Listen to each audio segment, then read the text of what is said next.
إن الحمد لله نحمده ونستعينه ونؤمن به ونتوكل عليه ونعوذ بالله من شرور أنفسنا ومن سيئات أعمالنا من يهده الله فلا مضل له ومن يضلل فلا هادي له وأشهد أن لا إله إلا الله وحده لا شريك له وأشهد أن محمدا عبده ورسوله أرسله بالهدى ودين الحق ليظهره على الدين كله ولو كره المشركون اللهم صل على محمد وعلى آل محمد كما صليت على إبراهيم وعلى آل إبراهيم إنك حميد مجيد وبارك على محمد وعلى آل محمد كما باركت على إبراهيم وعلى آل إبراهيم إنك حميد مجيد أما بعد فإن خير الحديث كتاب الله وخير الهدي هدي محمد صلى الله عليه وسلم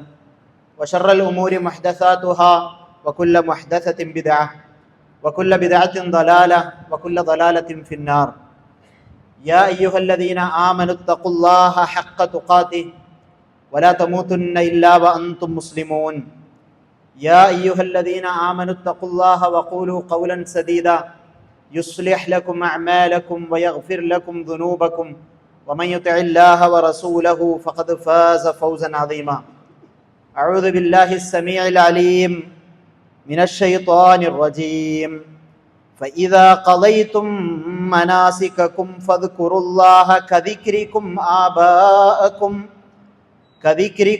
آباءكم أو أشد ذكرا فمن الناس من يقول ربنا آتنا في الدنيا وما له في الآخرة من خلاق ومنهم من يقول ربنا آتنا في الدنيا حسنة وفي الآخرة حسنة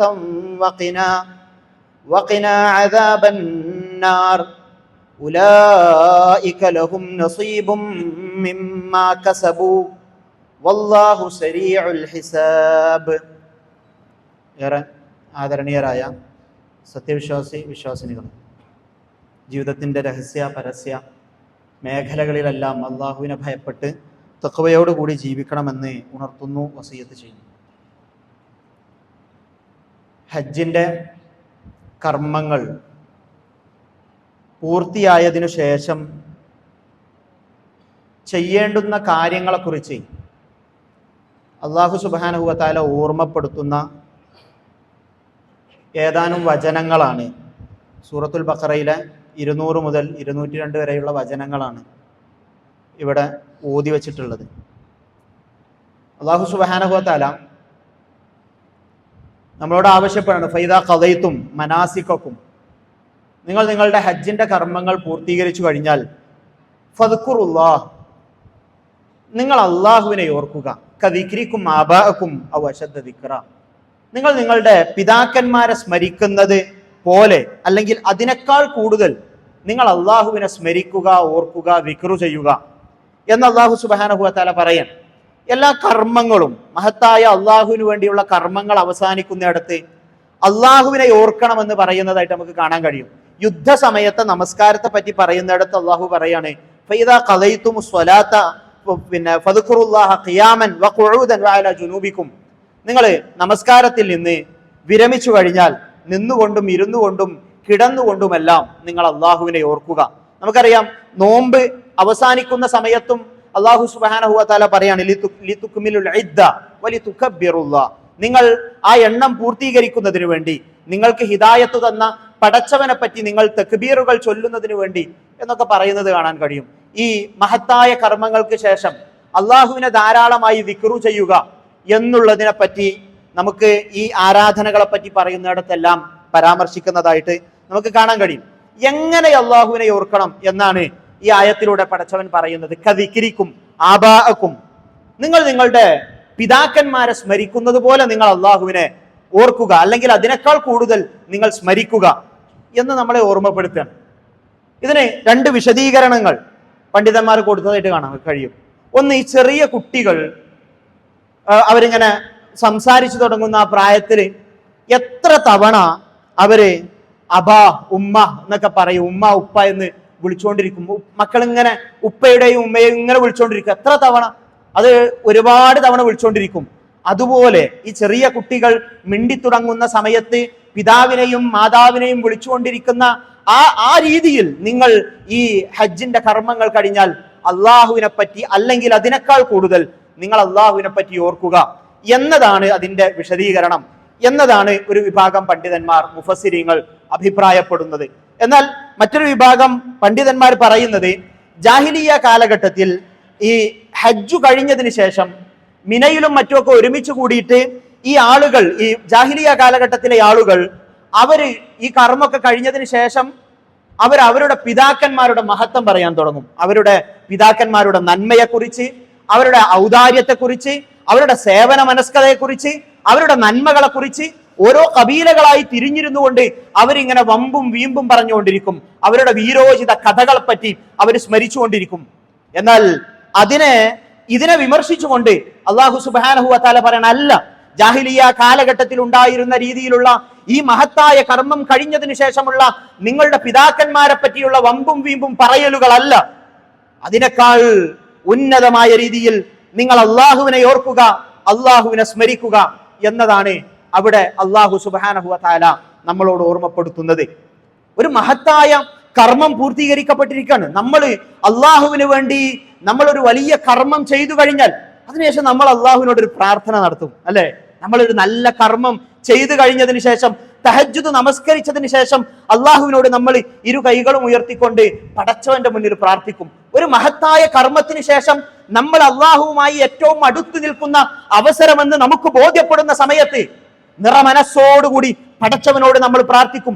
നമുക്ക് പറയാനുണ്ട്, നമുക്ക് പരിഭവങ്ങളുണ്ട്, നമുക്ക് പരാതികളുണ്ട്, നമുക്ക് സങ്കടങ്ങളുണ്ട്, നമുക്ക് സ്വപ്നങ്ങളുണ്ട്. അതെല്ലാം നമ്മൾ പടച്ചവന് മുന്നിൽ തുറക്കും. ഏറ്റവും മനോഹരമായ അവസ്ഥയാണ് അത് പറയുന്നിടത്ത്. നമ്മളുടെ ആരോഗ്യം നമുക്ക് ഓർമ്മ വരും, നമ്മുടെ സാമ്പത്തികമായ പരാധീനതകൾ നമുക്ക് ഓർമ്മ വരും, നമ്മളുടെ മക്കളെ കുറിച്ച് നമുക്ക് ഓർമ്മ വരും, ആ മക്കളുടെ വിദ്യാഭ്യാസത്തെ കുറിച്ച്, അവരുടെ ജോലിയെപ്പറ്റി എല്ലാം നമുക്ക് ഓർമ്മ വരും. നമ്മളുടെ രോഗത്തെ പറ്റിയുള്ള വിഷമങ്ങൾ നമ്മൾക്ക് പടച്ചവനോട് പറയാനുണ്ടാകും. അങ്ങനെ പല ഭൗതികമായ വിഷയങ്ങളും നമ്മളുടെ മനസ്സുകളിൽ അപ്പോൾ ഓർമ്മ വരും. അവിടെ അള്ളാഹു പറയാണ്, ഫമിനന്നാസി, ജനങ്ങളിൽ ചില ആളുകളുണ്ട്, മയ്യഖൂലു റബ്ബനാ ആതിനാ ഫിദ്ദുനിയ, അവരുടെ പ്രാർത്ഥനകളിൽ അവർ പ്രാർത്ഥിച്ചു കൊണ്ടിരിക്കുമ്പോൾ അവർ പറയുന്നത് മുഴുവൻ റബ്ബനാ ആതിനാ ഫിദ്ദുനിയ, റബ്ബനാ ആതിനാ ഫിദ്ദുനിയ, പടച്ചവനെ ദുനിയാവിൽ ഞങ്ങൾക്ക് തരണേ, ദുനിയാവിൽ ഞങ്ങൾക്ക് തരണേ. നമ്മളിപ്പോ പറഞ്ഞത് നമ്മളുടെ ആരോഗ്യം, നമ്മളുടെ സമ്പത്ത്, നമ്മളുടെ മക്കൾ, നമ്മളുടെ രോഗങ്ങൾ, നമ്മുടെ വിഷമങ്ങൾ, ഭൗതികമായ ഇത് മാത്രം പറയും. പടച്ചവനോട് പറയേണ്ടുന്ന, പടച്ചവനോട് ചോദിക്കേണ്ടുന്ന വളരെ ഗൗരവമായ പലതും മറന്നുകളയും. അങ്ങനത്തെ ആളുകളെ പറ്റി അള്ളാഹു പറയാണ്, ഫമിനന്നാസി മൻ യഖൂലു റബ്ബനാ ആതിനാ ഫിദ്ദുനിയ വമാ ലഹു ഫിൽ ആഖിറതി മിൻ ഖലാഖ്. അള്ളാഹുവിനോട് പ്രാർത്ഥനാ വേളകളിൽ മനമുരുകി പ്രാർത്ഥിച്ചു കൊണ്ടിരിക്കെ ദുനിയാവിനെ കുറിച്ച് മാത്രം പറഞ്ഞുകൊണ്ടിരിക്കുന്ന ആളുകളില്ലേ, അവർക്ക് പരലോകത്ത് യാതൊരു ഓഹരിയും ഉണ്ടാവുകയില്ല. അതൊരു വിമർശനമാണ്. ആ സമയത്ത് പോലും ദുനിയാവിൻ്റെതായ ആവശ്യങ്ങളെ മാത്രം ഉന്നയിക്കുന്ന ആളുകളെ പറ്റി പറഞ്ഞുകൊണ്ട് പറയാണ്, ഇല്ല, അവർക്ക് പരലോകത്ത് ഒരു ഓഹരിയും ഉണ്ടായിരിക്കുകയില്ല. ഇതൊരു വലിയ സന്ദേശമാണ്, വിശദീകരണങ്ങൾ ആവശ്യമില്ലാത്ത സന്ദേശമാണ്. എന്നിട്ട് ഇത് കഴിഞ്ഞിട്ട് അറാബികളായ ആളുകളൊക്കെ പ്രാർത്ഥിക്കുന്നതിനെ പറ്റി പറയുന്നുണ്ട്. അവർ മഴയ്ക്ക് വേണ്ടി പ്രാർത്ഥിക്കും, അതുപോലെ തന്നെ നല്ല പച്ചപ്പുണ്ടാകുന്നതിന് വേണ്ടി പ്രാർത്ഥിക്കും, അവരുടെ കൃഷിയിൽ അവർക്ക് അഭിവൃദ്ധി ഉണ്ടാകുന്നതിന് വേണ്ടി അവർ പ്രാർത്ഥിക്കും, അവർക്ക് നല്ല മക്കളെ കിട്ടുന്നതിന് വേണ്ടി അവർ പ്രാർത്ഥിക്കും. പക്ഷെ അവർ പരലോകത്തിന് വേണ്ടി പ്രാർത്ഥിക്കൂല. എന്നിട്ട് വിശ്വാസികളെ പറ്റി അല്ലാഹു സുബ്ഹാനഹു വ തആല പറയാണ്, വമിൻഹും, അവരിൽ ചില ആളുകളുണ്ട്, മയ്യഖൂലു റബ്ബനാ ആതിനാ ഫിദ്ദുനിയ ഹസന വഫിൽ ആഖിറതി ഹസന വഖിനാ അദാബന്നാർ. ചില ആളുകളുണ്ട്, ബുദ്ധിമാന്മാരായ ആളുകൾ, അവർക്ക് പരാതികളുണ്ട്, അവർക്ക് സങ്കടങ്ങളുണ്ട്, അവർക്ക് സ്വപ്നങ്ങളുണ്ട്, അവർക്ക് പറയാനേറെയുണ്ട്. അതൊക്കെ അവർ പറയും. പക്ഷേ വമിൻഹും മയ്യഖൂലു റബ്ബനാ ആതിനാ ഫിദ്ദുനിയ, അവര് ദുനിയാവിൽ ഞങ്ങൾക്ക് തരണേ എന്ന് അല്ലാഹുവിനോട് പറയും. ഹസനതൻ, ഞങ്ങൾക്ക് നന്മ തരണേ എന്ന് അവർ പ്രാർത്ഥിക്കും. വഫിൽ ആഖിറതി ഹസന, ഞങ്ങൾക്ക് ഈ ദുനിയാവിലെ മാത്രം നന്മകൾ പോരെ പടച്ചോനെ, ഞങ്ങൾക്ക് പാരത്രികമായ നന്മകൾ കൂടി തരണേ എന്നവർ പ്രാർത്ഥിക്കും. അവര് ഖബർ ശിക്ഷയിൽ നിന്ന് രക്ഷപ്പെടുന്നതിന് വേണ്ടി പ്രാർത്ഥിക്കും, അവര് നരകത്തിൽ നിന്ന് രക്ഷപ്പെടുന്നതിന് വേണ്ടി പ്രാർത്ഥിക്കും, അവര് സ്വർഗം ലഭിക്കുന്നതിന് വേണ്ടി പ്രാർത്ഥിക്കും, അവര് അള്ളാഹുവുമായുള്ള മറ്റു പാരത്രികമായ വിഷയങ്ങളിൽ അവര് പ്രാർത്ഥന നിരതരാകും എന്ന് അള്ളാഹു സുബ്ഹാനഹു വ തആല പറയാണ്. വഖിനാ അദാബന്നാർ, നരകത്തിന്റെ ശിക്ഷയിൽ നിന്ന് ഞങ്ങളെ കാത്തു സംരക്ഷിക്കണേ എന്ന് അവര് പ്രാർത്ഥിക്കും എന്ന് നമുക്ക് ഈ അള്ളാഹു സുബ്ഹാനഹു വ തആല ഖുർആനിലെ ഈ ആയത്തുകളിലൂടെ നമുക്ക് പഠിപ്പിച്ചു തരാണ്. ഇത് വലിയൊരു സന്ദേശമാണ്. ഇതിൽ നിന്ന് നമുക്ക് കിട്ടാനുള്ള പാഠം, അള്ളാഹുവിനോട് നമ്മൾ പ്രാർത്ഥിക്കുന്ന സമയത്ത് നമ്മളുടെ ദുനിയാവിന്റെ ആവശ്യങ്ങളോടൊപ്പം തന്നെ പരലോകവുമായി ബന്ധപ്പെട്ട വിഷയങ്ങളിൽ നമ്മൾ ഗൗരവപ്പെട്ട് പ്രാർത്ഥിക്കുക. അതൊരു നാട്ടിലെപ്പോഴും ഈ വ്യാജസിദ്ധന്മാരുടെയും മറ്റുമൊക്കെ അടുക്കൽ പോയിട്ട് ആളുകൾ പ്രാർത്ഥിക്കാനൊക്കെ പണം കൊടുത്തുകൊണ്ട് വലിയ ഉത്തരം കിട്ടുന്ന പ്രാർത്ഥനാ സദസ്സുകൾ എന്നൊക്കെ പറഞ്ഞ് പറ്റിച്ചുകൊണ്ട് നടക്കുന്ന സദസ്സുകൾ, ആ സദസ്സുകൾക്ക് മുന്നിൽ പോയിട്ടൊക്കെ ആളുകൾ പണം കൊടുത്തുകൊണ്ട് പ്രാർത്ഥിക്കാൻ പറയുന്നതൊക്കെ ദുനിയാവിന് വേണ്ടിയിട്ടാണ്. അല്ല, നമ്മൾ അങ്ങനെയല്ല. ഈ ദുനിയാവ് എപ്പോഴും നശിച്ചു തീരാവുന്നതാണ്. ഒരു വിമാനാപകടത്തിന്റെ വിറങ്ങലിപ്പിൽ നമ്മൾ നിൽക്കുന്ന സന്ദർഭമാണ്. നമ്മൾ ഉണ്ടാക്കിയിട്ടുള്ള ഈ കൊട്ടാരങ്ങൾ, ഈ സൗകര്യങ്ങൾ, ഈ ആസ്വാദനങ്ങൾ, ഈ സർട്ടിഫിക്കറ്റുകൾ എല്ലാം ഒരു നിമിഷത്തെ ഒരു മരണം, നമ്മളുടെ അജൽ നമ്മളിലേക്ക് വരുന്നതോടുകൂടി തീരാനുള്ളതേയുള്ളൂ. ആ ഒരു ബോധത്തോടുകൂടി നമ്മളുടെ ജീവിതത്തിൽ നമ്മൾ എപ്പോഴും ഉണ്ടാവുക. റബ്ബന ആതിന ഫിദ്ദുനിയ ഹസന വഫിൽ ആഖിറതി ഹസന, ദുനിയാവിൽ നന്മ തരണേ, പരലോകത്തും നന്മ തരണേ. ചില ആളുകൾ പരലോകത്തിന് ദുനിയാവിന്റെ നന്മകളെ പറ്റി വിമർശിച്ചുകൊണ്ട് പറയുന്ന ചില രീതി, അതും ശരിയല്ല. ഒരു സ്വഹാബി, അദ്ദേഹം വളരെ രോഗിയായിട്ട് കിടക്കാണ്, വല്ലാതെ പ്രയാസപ്പെട്ട് കിടക്കാണ്. റസൂൽ സല്ലല്ലാഹു അലൈഹി വസല്ലം അദ്ദേഹത്തെ സന്ദർശിച്ചപ്പോൾ വല്ലാത്ത പ്രയാസം അദ്ദേഹത്തിന് റസൂൽ സല്ലല്ലാഹു അലൈഹി വസല്ലം കണ്ടു. അദ്ദേഹത്തോട് ചോദിച്ചു, താങ്കൾ അള്ളാഹുവിനോട് എന്തെങ്കിലും പ്രാർത്ഥിച്ചിരുന്നോ എന്ന് അദ്ദേഹത്തോട് റസൂൽ സല്ലല്ലാഹു അലൈഹി വസല്ലം ചോദിച്ചപ്പോൾ അദ്ദേഹം പറയാണ്, അദ്ദേഹം പ്രാർത്ഥിച്ച പ്രാർത്ഥന, അള്ളാഹുവേ, പരലോകത്ത് നീ എന്നെ ശിക്ഷിക്കുകയില്ല എങ്കിൽ ദുനിയാവിൽ എനിക്ക് നീ പ്രയാസങ്ങൾ ഉണ്ടാക്കണേ, എനിക്ക് നീ പ്രയാസങ്ങളും ശിക്ഷയും ഒക്കെ തരണേ എന്ന് അയാൾ സ്വയം പ്രാർത്ഥിക്കാൻ. എനിക്ക് പരലോകത്ത് ശിക്ഷകൾ കിട്ടാതിരിക്കാൻ ദുനിയാവിൽ പ്രയാസങ്ങളും ശിക്ഷകളും തരണേ എന്നാണ് അയാൾ പ്രാർത്ഥിച്ചത്, ആ സ്വഹാബി പ്രാർത്ഥിച്ചത്. റസൂൽ സല്ലല്ലാഹു അലൈഹി വസല്ലം തിരുത്തി, അല്ല, അങ്ങനെ പ്രാർത്ഥിക്കാൻ പാടില്ല. സുബ്ഹാനല്ലാഹ് ലാ തുതീഖു, സുബ്ഹാനല്ലാഹ്, നിനക്കത് സാധിക്കൂല എന്ന് റസൂൽ സല്ലല്ലാഹു അലൈഹി വസല്ലം പറഞ്ഞു. എന്നിട്ട് അദ്ദേഹത്തിന് പഠിപ്പിച്ചു കൊടുക്കണം, ഫലാ ഖുൽത അല്ലാഹുമ്മ ആതിനാ ഫിദ്ദുനിയ ഹസന വഫിൽ ആഖിറതി ഹസന വഖിനാ അദാബന്നാർ, ഈ ദുനിയാവിലും നന്മ തരണേ, പരലോകത്തും എനിക്ക് നന്മ തരണേ എന്ന് നിനക്ക് പടച്ചവനോട് പ്രാർത്ഥിച്ചുകൂടായിരുന്നോ എന്ന് പറയുകയും റസൂൽ സല്ലല്ലാഹു അലൈഹി വസല്ലം അദ്ദേഹത്തിന് വേണ്ടി പ്രാർത്ഥിക്കുകയും അദ്ദേഹത്തിന്റെ രോഗം ശിഫയാക്കപ്പെടുകയും ചെയ്തു എന്ന് സ്വയം ശപിക്കുന്ന രീതിയിൽ ശാപപ്രാർത്ഥനകളും ആ രീതിയിലുള്ള പ്രാർത്ഥനകൾ അല്ല. നമ്മൾ എന്തൊക്കെ പ്രയാസങ്ങളിലുള്ളപ്പോഴും പഠിച്ചോനെ ദുനിയാവില് ഖൈറ് തരണേ, എന്റെ പാരത്രിക ജീവിതത്തിലും ഖൈറ് തരണേ എന്ന പ്രാർത്ഥനയാണ് നമ്മൾ പ്രാർത്ഥിക്കേണ്ടത്. റുക്നുൽ യമാനിക്കും ഹജറുൽ അസ്വദിനും ഇടയിൽ, തവാഫിന്റെ ഇടയിൽ നമ്മൾ പ്രാർത്ഥിക്കേണ്ടതും ഇത് തന്നെയാണ്. റബ്ബന ആതിനാ ഫിദ്ദുനിയ ഹസന വഫിൽ ആഖിറതി ഹസന വഖിനാ അദാബന്നാർ. ഈ പ്രാർത്ഥനയെ നമ്മൾ പതിവാക്കുക. നമ്മളുടെ പരലോക ജീവിതത്തെക്കുറിച്ചുള്ള ബോധം എന്നും എപ്പോഴും നമ്മളോടൊപ്പം ഉണ്ടാവുക. അല്ലാഹു സുബ്ഹാനഹു വ തആല തൗഫീഖ് നൽകി അനുഗ്രഹിക്കുമാറാകട്ടെ.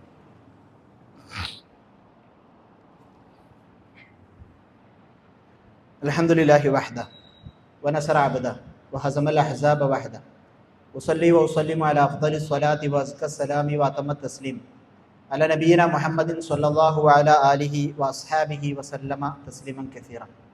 ഒരിക്കൽ കൂടി അള്ളാഹുവിനെ ഭയപ്പെട്ട് തഖ്വയോടുകൂടി ജീവിക്കണമെന്ന് ഉണർത്തുന്നു, വസിയത്ത് ചെയ്യുന്നു. ഇരിക്കുന്ന ആളുകളൊന്ന് അടുത്തും ചേർന്നു ഇരുന്നാൽ പിന്നിൽ വരുന്ന ആളുകൾക്കത് ഉപകാരമായിരിക്കും. നമ്മൾ നേരത്തെ സൂചിപ്പിച്ചതുപോലെ എയർ ഇന്ത്യ വിമാനം അഹമ്മദാബാദിൽ തകർന്നു വീണത്, ഒരുപാട് ലക്ഷ്യങ്ങളുമായി ലണ്ടനിലേക്ക് അഹമ്മദാബാദിൽ നിന്നും പറന്നുയർന്ന ഒരു വിമാനം അതിൻ്റെ കുറഞ്ഞ സമയത്തിനുള്ളിൽ തന്നെ ഒരു കെട്ടിടത്തിന് മുകളിൽ വീഴുകയും 265-ലധികം ആളുകൾ മരണപ്പെടുകയും ചെയ്തു എന്ന വാർത്തയാണ് നമ്മളിലേക്ക് വന്നെത്തിയിട്ടുള്ളത്. 241 ആളുകളും അത് ആ വിമാനത്തിലുണ്ടായിരുന്ന ഒരാളല്ലാത്ത ബാക്കി എല്ലാ മനുഷ്യരും ആ അഗ്നിയിൽ വെന്തുനീറി മരിച്ചു എന്നുള്ള വല്ലാതെ അസ്വസ്ഥപ്പെടുത്തുന്ന, വേദനപ്പെടുത്തുന്ന ഒരു വാർത്തയുടെ മുന്നിലാണ് നമ്മളുള്ളത്.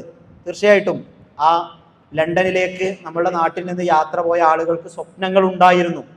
അവരുടെ കരിയറിൽ, അവരുടെ ലൈഫിൽ അവർക്ക് ഉന്നതിയും ഉയർച്ചയും ഒക്കെ ആഗ്രഹിച്ചുകൊണ്ട് അവരുടെ മൂല്യമുള്ള സർട്ടിഫിക്കറ്റുകളുമായി, അവരുടെ സ്കില്ലുകളുമായി പറന്നുയർന്ന മനുഷ്യന്മാരാണ്. പക്ഷെ വിധി അതായിരുന്നില്ല. നമ്മുടെ മനസ്സിൽ ഉണ്ടാകേണ്ടുന്ന വലിയ ഒരു ബോധം തന്നെയാണ്. നമ്മൾ സർട്ടിഫിക്കറ്റുകൾക്ക് വേണ്ടി പഠിക്കുന്നു. തീർച്ചയായിട്ടും നമ്മുടെ ഭൗതികമായ കാര്യങ്ങൾക്ക് വേണ്ടി നമ്മൾ പഠിക്കുകയും പണിയെടുക്കുകയും ഒക്കെ ചെയ്യണം. നമ്മളുടെ സ്കില്ലുകൾ നമ്മൾ വർദ്ധിപ്പിക്കണം. ഭാഷാപരമായും മറ്റു വൈജ്ഞാനികമായും എല്ലാമുള്ള അറിവ് നമ്മൾ നേടണം. പക്ഷെ അതിൻ്റെയൊക്കെ ഒപ്പം നമ്മളുടെ മുന്നിൽ എപ്പോഴും ഉണ്ടാകേണ്ടതാണ്, നമ്മളുടെ മരണത്തോടു കൂടി ഇതിനൊന്നും ഒരു വാല്യൂ ഉണ്ടാവുകയില്ല എന്ന ബോധം. നമ്മൾ ഡോക്ടറായാലും, നമ്മൾ എഞ്ചിനീയർ ആയാലും, നമ്മൾ വക്കീലായാലും, നമ്മൾ ഉന്നതമായ വിദ്യാഭ്യാസത്തിന്റെ ഏതൊക്കെ തൊപ്പികൾ തലയിൽ എടുത്തണിഞ്ഞാലും നമ്മൾ മനുഷ്യനാണ്, ദുർബലനാണ്.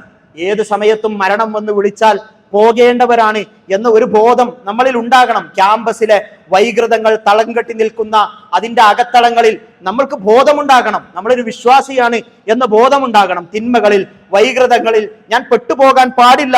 മരണം എന്നിലേക്ക് വന്നെത്തുന്ന നിമിഷം ഏതാണ് എന്നത് എനിക്കറിയില്ല. ഒരു ഗ്യാരണ്ടി ഇല്ലാത്ത ആളുകളാണ് നമ്മൾ. നമ്മുടെ വാച്ചിന്, നമ്മുടെ മൊബൈലിന്, നമ്മുടെ ഉപകരണങ്ങൾക്കൊക്കെ വാറണ്ടിയും ഗ്യാരണ്ടിയും ഒക്കെ ഉണ്ട്. നമുക്കെന്ത് വാറണ്ടിയാണ്, നമുക്കെന്ത് ഗ്യാരണ്ടിയാണുള്ളത്? ഒരു ഗ്യാരണ്ടിയും വാറണ്ടിയും ഇല്ല. ചെറിയ കുട്ടി മരിക്കാൻ പാടില്ല എന്നുണ്ടോ? യുവാവ് മരിക്കാൻ പാടില്ല എന്നുണ്ടോ? കല്യാണത്തിന്റെ പന്തലൊരുങ്ങിയ വേളയിൽ പുതുമാരനും പുതുമാരിയും മരിക്കാൻ പാടില്ല എന്നുണ്ടോ? നമസ്കരിച്ചു കൊണ്ടിരിക്കുക, സുജൂദിലായിക്കൊണ്ടിരിക്കുക മരിക്കില്ല എന്ന് ഉറപ്പുണ്ടോ? ഇല്ല, ഒരു ഉറപ്പും നമ്മളുടെ മുന്നിൽ ഇല്ല. വമാ തദ്രി നഫ്സുൻ മാദാ തക്സിബു ഗദൻ വമാ തദ്രി നഫ്സുൻ ബിഅയ്യി അർദിൻ തമൂത്. നാളെ എന്റെ ജീവിതത്തിൽ, അടുത്ത നിമിഷം എന്റെ ജീവിതത്തിൽ എന്ത് സംഭവിക്കുമെന്ന് പറയാൻ നമുക്ക് കഴിവില്ല, നമുക്കറിയില്ല. നാളെ എവിടെ, ഏതു മണ്ണിൽ, ഏത് ഭൂമിയിൽ വെച്ച്, അത് കടലിലാണോ, ആകാശത്ത് വെച്ചാണോ, ഭൂമിയുടെ ഏതെങ്കിലും ദിക്കിൽ വെച്ചാണോ, എന്റെ വീട്ടിലെ കട്ടിലിൽ തന്നെയാണോ എന്റെ മരണം എന്നത് നമുക്കറിയില്ല. ദുർബലരാണ് നാം. ആ ബോധം നമ്മളിൽ ഉണ്ടാകണം. മരണം അത് ഓർക്കേണ്ടത് തന്നെയാണ്. പലരും പറയും മരണം പറഞ്ഞുകൊണ്ട് പേടിപ്പിക്കുകയാണെന്നല്ല, അതൊരു ബോധമാണ്. നമ്മളുടേതായ കാര്യങ്ങൾ മാത്രം ഞാനെന്ന ഭാവത്തിലേക്ക്, അഹങ്കാരത്തിലേക്കൊക്കെ പോകുമ്പോ ആലോചിക്കുക നമ്മൾ ഇങ്ങനെയുള്ള കാര്യങ്ങളൊക്കെ, മരണത്തെ കുറിച്ച് ആലോചിക്കുക. എല്ലാ സുഖങ്ങളെയും മുറിച്ചു കളയുന്ന, ഈ തണുപ്പിനെയും ഈ സൗകര്യങ്ങളെയും എല്ലാം മുറിച്ചു കളയുന്ന മരണം, ഈ സുഖങ്ങളെയും സുഖാഡംബരങ്ങളെയും മുറിച്ചു കളയുന്ന മരണം, അതിനെക്കുറിച്ച് നിങ്ങൾ ധാരാളമായി ഓർക്കുക എന്ന് പറഞ്ഞത് മുഹമ്മദ് സ്വല്ലല്ലാഹു അലൈഹി വസല്ലമയാണ്. ഫസൂറു അൽ ഖുബൂറ, നിങ്ങൾ ഖബറുകൾ സന്ദർശിക്കണം. ഫഇന്നഹാ തുദക്കിറുൽ മൗത്ത്, ആ ഖബർ സന്ദർശനം നിങ്ങളെ, മരണത്തെക്കുറിച്ചുള്ള ബോധം നിങ്ങളിലേക്ക് ഉണ്ടാകും. ഇവിടേക്ക് മടങ്ങി വരാനുള്ളവരാണ് എന്ന ബോധം നിങ്ങൾക്കുണ്ടാകും. റസൂൽ സല്ലല്ലാഹു അലൈഹി വസല്ലം ഒരു ജനാസയെ ഖബറടക്കിക്കൊണ്ടിരിക്കുന്ന സമയത്ത്, മറമാടിയതിനു ശേഷം ആ ഖബറിന്റെ അരികിൽ റസൂൽ സല്ലല്ലാഹു അലൈഹി വസല്ലം ഇരുന്നു പോകുന്നുണ്ട്. റസൂൽ സല്ലല്ലാഹു അലൈഹി വസല്ലം കരയുന്നുണ്ട്. ഒന്നും പറയാനാകാതെ വിങ്ങി തേങ്ങി റസൂൽ സല്ലല്ലാഹു അലൈഹി വസല്ലം കരഞ്ഞുകൊണ്ടേയിരിക്കുന്നുണ്ട്. റസൂലിന്റെ രണ്ട് കണ്ണുകളിൽ നിന്നും കണ്ണുനീരിങ്ങനെ ചാലിട്ടൊഴുകുന്നുണ്ട്. റസൂൽ ഇരുന്ന ഇടത്തെ മണ്ണ് നനയുമാറ് റസൂൽ സല്ലല്ലാഹു അലൈഹി വസല്ലം കരഞ്ഞുകൊണ്ടേയിരിക്കുന്നുണ്ട്. അതിനിടയിൽ റസൂൽ സല്ലല്ലാഹു അലൈഹി വസല്ലമ 2-3 വാക്കുകളിൽ മാത്രം ഒതുക്കിയ, 1000 കഥകൾ എഴുതുവാൻ മാത്രം ആശയങ്ങളുള്ള 2-3 വാക്കുകൾ റസൂൽ സല്ലല്ലാഹു അലൈഹി വസല്ലമ പറയുന്നുണ്ട്. യാ ഇഖ്വാനി ലിമിസ്ലി ഹാദാ ഫഅഇദു, സഹോദരങ്ങളെ, ഇതുപോലെയുള്ള ഒരു യാത്രക്ക് വേണ്ടി നിങ്ങളും ഒരുങ്ങുക എന്ന് പറഞ്ഞുകൊണ്ടാണ് റസൂൽ സല്ലല്ലാഹു അലൈഹി വസല്ലമ അവിടെ കരയുന്നത്. നമ്മളുടെ എല്ലാ അഹംബോധവും അടിഞ്ഞു വീഴുന്ന ഒരു ബോധം തന്നെയാണ് മരണമെന്നുള്ള ബോധം. നമ്മളുടെ ലക്ഷ്യത്തിലേക്ക്, നമ്മൾ കൃത്യമായ ലക്ഷ്യത്തിൽ നിന്നും തെറ്റിപ്പോകാതെ നമ്മളെ മുന്നോട്ട് നടത്തുന്ന ബോധം തന്നെയാണ് മരണം. അത് നമ്മളുടെ മനസ്സുകളിൽ എപ്പോഴും ഉണ്ടാവുക. ഐനമാ തകൂനു യുദ്രിക്കുമുൽ മൗത്ത് വലൗ കുൻതും ഫീ ബുറൂജിൻ മുശയ്യദ, നമ്മൾ ഭദ്രമായി കൊട്ടിയടക്കപ്പെട്ട കോട്ടകൾക്കുള്ളിൽ ആണെങ്കിലും മരണം നിങ്ങളെ വിളിക്കാതിരിക്കുകയില്ല. ഹോസ്റ്റലിൽ ഭക്ഷണം കഴിച്ചുകൊണ്ടിരിക്കുന്ന കുട്ടികളാണ്, ശാന്തമായി സമാധാനമായി എങ്ങനെയെങ്കിലും പ്രതീക്ഷിക്കും. അതിനു മുന്നിൽ ഒരു മരണം കാത്തിരിപ്പുണ്ട് എന്നുള്ളത്. ആ വിമാനം വന്ന് വീണത് അവിടെ ഭക്ഷണം കഴിച്ചുകൊണ്ടിരിക്കുന്ന കുട്ടികളുടെ മുകളിലാണ്. പലരും അവിടെ മരണപ്പെട്ടു പോകുന്നുണ്ട്. വളരെ പ്രയാസകരമായ മരണം അവിടെയുള്ള ഒരുപാട് കുട്ടികൾക്ക് സംഭവിക്കുന്നുണ്ട്. ഇതൊരു യാഥാർത്ഥ്യമാണ്. നമ്മൾ എവിടെയും സുരക്ഷിതരൊന്നുമല്ല, നമ്മൾ എവിടെയും സുരക്ഷിതരല്ല. അള്ളാഹുവിന്റെ വിളി എത്തിയാൽ നമ്മൾ എത്ര വലിയ കോട്ടകളിൽ ഭദ്രമായി അടച്ചുപൂട്ടിയിരുന്നാലും അവിടേക്ക് മരണമെത്തും എന്നുള്ള ബോധം നമ്മളിൽ ഉണ്ടാവുക. യൂസുഫ് അലൈഹിസ്സലാം അനുഗ്രഹത്തിന്റെ പറുദീസകളിൽ രാജാവായി സ്വപ്ന വ്യാഖ്യാനത്തിന്റെ കഴിവ് നൽകപ്പെട്ടവനായിട്ടുള്ള സമയത്ത് അദ്ദേഹം പ്രാർത്ഥിക്കുന്ന പ്രാർത്ഥനയുണ്ട്. പടച്ചോനെ റബ്ബി ഖദ് ആതൈതനി മിനൽ മുൽക്കി വഅല്ലംതനി മിൻ തഅവീലിൽ അഹാദീസ്. പടച്ചോനെ, നീ എനിക്ക് അധികാരം നൽകി, നീ എനിക്ക് സ്വപ്ന വ്യാഖ്യാനത്തിനുള്ള കഴിവ് നൽകി. ഫാത്തിറസ് സമാവാതി വൽ അർള്, ആകാശഭൂമികളുടെ രക്ഷിതാവായ അല്ലാഹുവേ, അൻത വലിയ്യി ഫിദ് ദുനിയാ വൽ ആഖിറ, ഈ ദുനിയാവിലും പരലോകത്തും എന്റെ രക്ഷാധികാരി നീയാണ് റബ്ബേ. തവഫനി മുസ്ലിമാ വഅൽഹിഖ്നി ബിസ്സാലിഹീൻ, എവിടെ വെച്ചു മരിച്ചാലും പടച്ച റബ്ബേ, നീ എന്നെ മുസ്ലിമായി കൊണ്ട് മരിപ്പിക്കണേ, എന്നെ നീ സ്വാലിഹീങ്ങളിൽ ഉൾപ്പെടുത്തണേ എന്ന് യൂസുഫ് അലൈഹിസ്സലാം പ്രാർത്ഥിക്കുകയാണ്. നമ്മൾ ഉറങ്ങാൻ കിടക്കുന്ന സമയത്ത് നമ്മൾ ചെല്ലുന്ന ദിക്റുകൾ നമ്മളെ മരണത്തെക്കുറിച്ച് ഓർമ്മപ്പെടുത്തുന്നുണ്ട്. ബിസ്മിക റബ്ബി വദഅതു ജംബി വബിക റഫഅഹു ഇൻ അംസക്ത നഫ്സി ഫർഹംഹാ വഇൻ അർസൽതഹാ ഫഹ്ഫദ്ഹാ എന്ന് തുടങ്ങിയിട്ടുള്ള പ്രാർത്ഥന. പടച്ചോനെ, ഞാനിതാ ഇവിടെ കിടക്കാണ്, ഇവിടെ നിന്ന് ഞാൻ ഉണരണോ ഇവിടെ കിടന്ന് ഞാൻ മരിക്കണോ എന്നത് നിന്റെ തീരുമാനമാണ്. പടച്ചോനെ, ഞാൻ ഇവിടെ കിടന്ന് മരിക്കുകയാണെങ്കിൽ കരുണ കാണിക്കണേ റബ്ബേ. എനിക്ക് വീണ്ടും ഒരു പുതുജീവിതം ലഭിക്കുകയാണെങ്കിൽ സ്വാലിഹീങ്ങളുടെ ആത്മാവിനെ സംരക്ഷിക്കുന്നത് പോലെ എന്നെ നീ സംരക്ഷിക്കണേ എന്ന് പറഞ്ഞ് പ്രാർത്ഥിച്ചിട്ടാണ് നമ്മൾ കിടക്കുന്നത്. ഒരു മരണത്തിന് സമാനമായ അവസ്ഥയാണ്. എത്ര ആളുകളാണ് ഇന്നലെയിലെ രാത്രിയിൽ ഉറങ്ങിയ ആളുകൾ, ഇന്ന് പുലർച്ചെ എഴുന്നേൽക്കാത്ത ആളുകൾ, അതൊരു സ്ട്രോക്കാണെന്നോ ഹൃദയാഘാതമാണെന്നൊക്കെ നമ്മൾ പറഞ്ഞു കേട്ടിട്ടുണ്ടാവും. അത്രയേ ഉള്ളൂ മനുഷ്യന്റെ ജീവിതം. ഉണരുമ്പോൾ നമ്മൾ പ്രാർത്ഥിക്കണം, അൽഹംദുലില്ലാ അല്ലദീ അഹ്യാന ബഅദമാ അമാതന വഇലൈഹി നുശൂർ. ഹംദ് ചെയ്യാണ്, പടച്ചോനെ ഒരു പുതുജീവിതം എനിക്ക് സമ്മാനിച്ച നിനക്കു തന്നെയാകുന്നു സർവസ്തുതിയും. ഞങ്ങൾ മരിച്ചതിനു ശേഷം ഈ പുനർജീവിതം നൽകിയതിന് നിനക്ക് നന്ദി, ഹംദുണ്ട് പടച്ചോനെ എന്ന് പറഞ്ഞിട്ടാണ് നമ്മൾ എഴുന്നേൽക്കുന്നത്. വഇലൈഹി നുശൂർ, അവിടെ നമ്മളൊരു ആത്മകഥം കൂടി ചെയ്യുന്നുണ്ട്. പടച്ചോനെ, ഞങ്ങൾ നിന്നിലേക്ക് തന്നെ മടങ്ങി വരാനുള്ളവരാണ്. ഈ ബോധം നമ്മളിൽ എപ്പോഴും ഉണ്ടാവുക. തിന്മകൾ, തോന്നിവാസങ്ങൾ നമ്മളുടെ മുന്നിൽ നിറങ്ങൾ ചാർത്തി നിൽക്കുമ്പോൾ അതിൽ നിന്ന് മാറി നിൽക്കുവാൻ ഈ ബോധം നമ്മളെ ഓർമ്മപ്പെടുത്തുക, അതിൽ നിന്ന് വിട്ടു നിൽക്കുവാൻ നമ്മൾ തയ്യാറാവുക. അല്ലാഹു സുബ്ഹാനഹു വ തആല തൗഫീഖ് നൽകി അനുഗ്രഹിക്കുമാറാകട്ടെ. നമ്മിൽ നിന്ന് വന്നുപോയ തെറ്റുകുറ്റങ്ങൾ അല്ലാഹു സുബ്ഹാനഹു വ തആല വിട്ടുപുറത്ത് മാപ്പാക്കി തരുമാറാകട്ടെ. രോഗം കൊണ്ട് പ്രയാസപ്പെടുന്ന ആളുകൾക്ക് അല്ലാഹു സുബ്ഹാനഹു വ തആല അവരുടെ രോഗങ്ങളിൽ ശമനം പ്രദാനം ചെയ്യുമാറാകട്ടെ. അല്ലാഹുമ്മ ഗ്ഫിർ ലിൽ മുഅ്മിനീന വൽ മുഅ്മിനാത്ത് വൽ മുസ്ലിമീന വൽ മുസ്ലിമാത്ത് അൽ അഹ്യാഇ മിൻഹും വൽ അംവാത്ത് ഇന്നക മുജീബുദ് ദഅവാതി വഖാദിയൽ ഹാജാത്ത്. അല്ലാഹുമ്മ റബ്ബന സ്രിഫ് അന്നാ അദാബ ജഹന്നം ഇന്ന അദാബഹാ കാന ഗറാമ إنها ساءت مستقرا ومقاما. اللهم أعز الإسلام والمسلمين وأذل الشرك والمشركين. اللهم أعز الإسلام والمسلمين وأذل الشرك والمشركين. اللهم دمر أعداءنا وأعداءك وأعداء الدين. اللهم دمر أعداءنا وأعداءك وأعداء الدين. اللهم ربنا هب لنا من أزواجنا وذرياتنا قرة أعين واجعلنا للمتقين إماما. اللهم ربنا ظلمنا أنفسنا وإن لم تغفر لنا وترحمنا لنكونن من الخاسرين. اللهم احفظ بلادنا، اللهم احفظ بلادنا، اللهم احفظ بلادنا وأئمتنا وأمتنا وعلماءنا وأمراءنا وأولادنا وشبابنا من كل الفتن ما ظهر منها وما بطن ومن كيد الشيطان. اللهم إنا نعوذ بك من الشقاق والنفاق وسوء الأخلاق. اللهم ربنا تقبل منا إنك أنت السميع العليم وتب علينا إنك أنت التواب الرحيم. اللهم ربنا آتنا في الدنيا حسنة وفي الآخرة حسنة وقنا عذاب النار والحمد لله رب العالمين.